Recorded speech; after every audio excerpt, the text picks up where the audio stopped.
Welcome to the Banker Lamp. Please enjoy the video. In this video, I will explain how to make a delicious tiramisu, inspired by the quality you'd expect from a top chef. We'll start by gathering our key ingredients.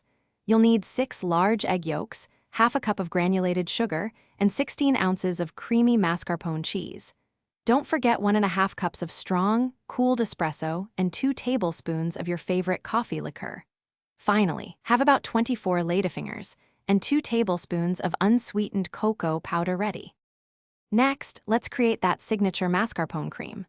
Whisk your egg yolks and sugar together over a double boiler until the mixture is light, fluffy, and reaches 160 degrees Fahrenheit. Remove it from the heat and let it cool slightly. Then, gently fold this cooled egg mixture into your mascarpone cheese until it's beautifully smooth. In a separate shallow dish, combine your cooled strong espresso with 2 tablespoons of coffee liqueur, preparing for our ladyfingers. Now for the exciting part, assembly. Take each ladyfinger and quickly dip it into your coffee and liqueur mixture.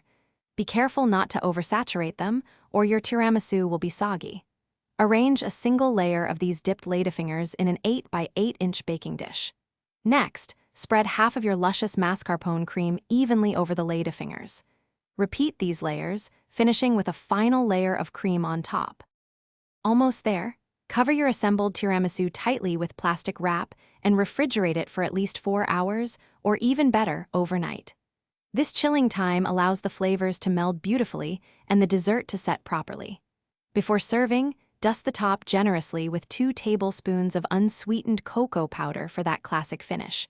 Slice and enjoy your homemade masterpiece.